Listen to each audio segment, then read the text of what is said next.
Të nderuar dëgjues, Radio Kontakt ju fton të ndiqni emisionin Kuvendet e Ramazanit. Sot kemi zgjedhur për ju dy hadithe të cilat trajtojnë të njëjtën temë. Abdullah bin Abbas radiallahu anhu tregon: ndërsa po ecja pas profetit alayhis salam, ai më tha: O djalë, do të mësoj disa fjalë të rëndësishme. Ruaje Allahun nëse do që të ruaj. Ruaje Allahun nëse do që ta kesh gjithmonë krah teje. Kur të kërkosh diçka, lutju Allahut. Kur të kërkosh ndihmë, kërkoje prej Allahut. Dije se sikur të gjithë njerëzit të mblidhen për të bërë mirë, nuk do të bëjnë më tepër se sa ka shkruar Allahu. Dhe sikur njerëzit të mblidhen të gjithë për të bërë keq, nuk do të bëjnë më shumë se sa ka shkruar Allahu. Tashmë penat janë ngritur dhe regjistrat janë tharë. Në një transmetim tjetër të hadithit thuhet: ruaje Allahun nëse do që të jetë me ty.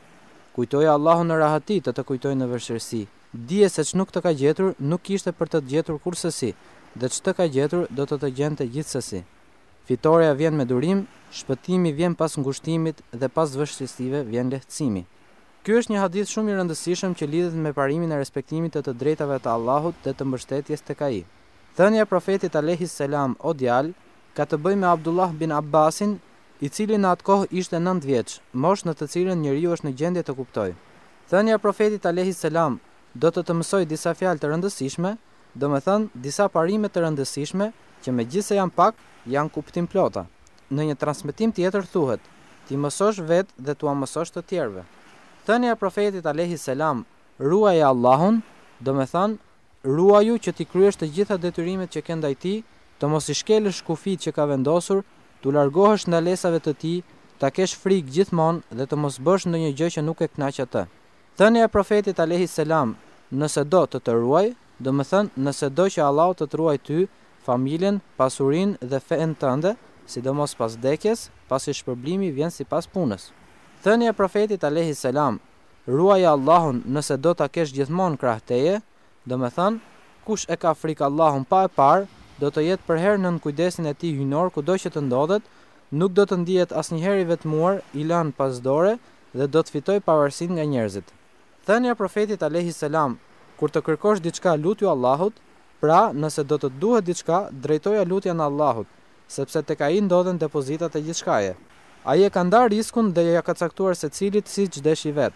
Ndërsa lutja bëhet shkak që risku të vijë, sepse në librat e melekëve shpesh herë ngjarjet lidhen me kushte. Po bëre këtë, do të ndodhë kështu. Në këtë mënyrë ka të ngjarë që lutja e drejtuar Allahut të jetë shkak për ardhjen e riskut, ndërsa moslutja bëhet shkak për paksimin e tij. Pastaj dihet që zemrat e njerëzve janë në duart e Allahut. Ai i kthen ato si të dojë, prandaj nuk ja vlen të mbështetesh tek askush tjetër veç tij. Ne mbështetemi vetëm tek Allahu, i cili është dhënësi dhe shtrënguesi. Atë që e jep Allahu nuk e ndalon dot kush dhe atë që e ndalon Allahu nuk e jep dot kush. Atij i përket krijimi dhe sundimi, në dorën e tij janë dobia dhe dëmi dhe vetëm ai mund të bëjë gjithçka. Në një hadith thuhet: Allahu zemrohet me ato që nuk i lutet atij. Prandaj drejtojuni Allahut për çdo nevojë që keni, qoftë edhe kur ju kuputet sandalja. Në një hadith kutsi, Allahu i madhruar thot: kush është ai që më është lutur mua dhe nuk jam përgjigjur? Kush është ai që më ka kërkuar dhe nuk i kam dhënë? Kush është ai që më ka kërkuar falje dhe nuk e kam falur, ndërkohë që unë jam më mëshiruesi mëshiruesve? Në një hadith tjetër thuhet: Allahu i do ata që këmbgulin gjatë lutjes, pra ata që e përsërisin lutjen, ndërkohë që njerëzit mërziten kur dikush u përsërit kërkesën. Dikush ju lut Imam Ahmedit që t'i bënte një predikim dhe ai i tha: nëse Allahu i madhruar ta ka siguruar riskun, atëherë pse shqetësohesh për të? Nëse risku është ndarë më parë, pse tërë kjo lakmi? Nëse Allahu është shumë bujar, pse gjithë kjo kopraci? Nëse xheneti është i vërtet, pse kjo rehati? Nëse xhehenemi është i vërtet, pse bën mëkate? Nëse kësaj bote do t'i vijë fundi, pse je i qetë? Nëse një ditë do të merresh në pyetje, pse grumbullon kaq të mira materiale? Nëse çdo gjë ecën sipas saktimit të Allahut, pse mërzitesh? Thënia e profetit alayhis salam, kur të kërkosh ndihmë, kërkoje prej Allahut, do të thotë se kur të kërkosh ndihmë për një punë të kësaj bote ose të botës tjetër, kërkoje Allahut, sepse ai ka mundësi të bëjë gjithçka, përfshir këtu edhe sjelljen e të mirave dhe largimin e dëmeve. Hasan Basriu i shkruajti Omer bin Abdulazizit: mos i kërkon ndihmë kujt tjetër veç Allahut, sepse do të lërë në dorën e atij, pra e atij të cilit ti i kërkon ndihmë.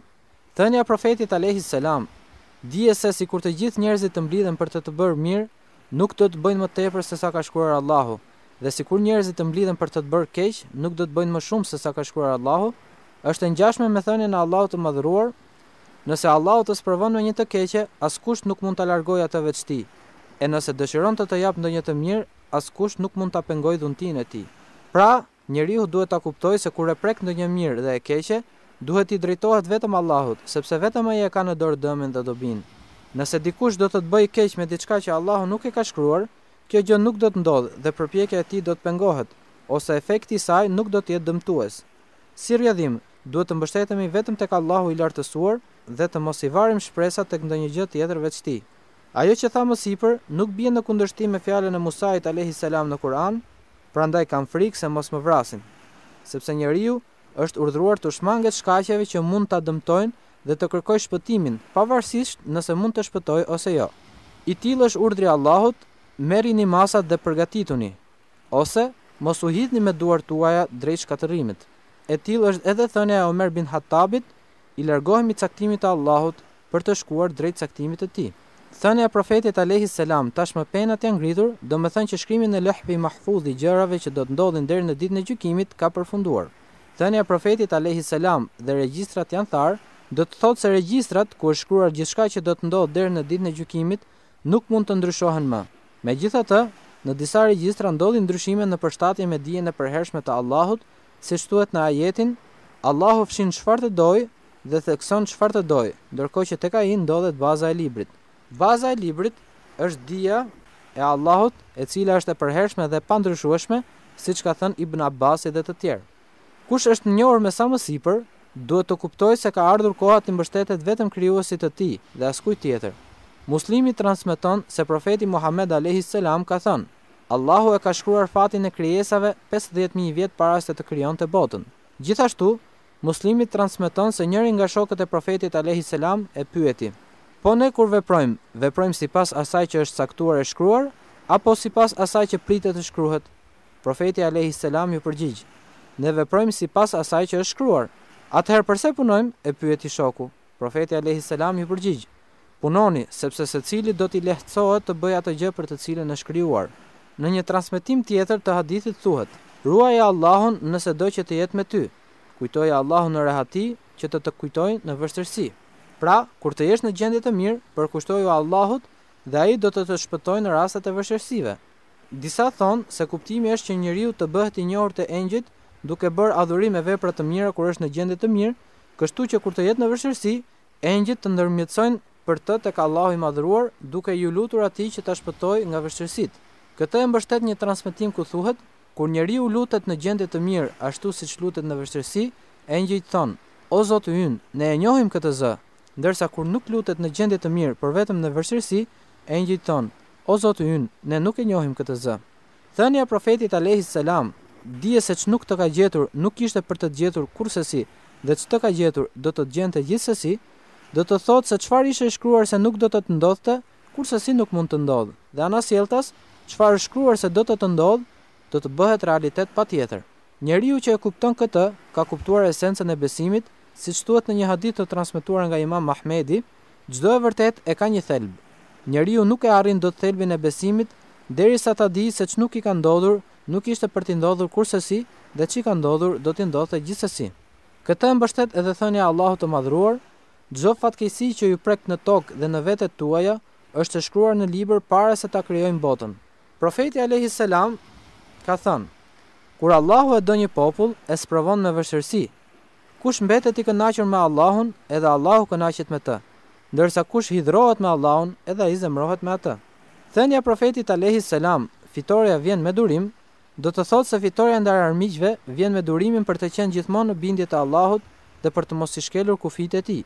Allahu i madhruar thot në surën El-Bekare: sa e sa grupe të vogla me dëshirën e Allahut kanë triumfuar ndaj grupeve të mëdha, Allahu është me durimtarët. Pra, është me durimtarët duke i ndihmuar dhe duke i shpërblyer ata. Thënia e profetit alayhis salam: shpëtimi vjen pas ngushtimit, pas vështirësisë vjen lehtësimi, tregon se lehtësimi dhe shpëtimi vijnë menjëherë pas vështirësive. Këtë e thot edhe Allahu i madhruar në Kur'an, në një sure të veçantë, e cila quhet Surat Ad-Duha. Me kaq po e mbyllim edhe këtë kuvend.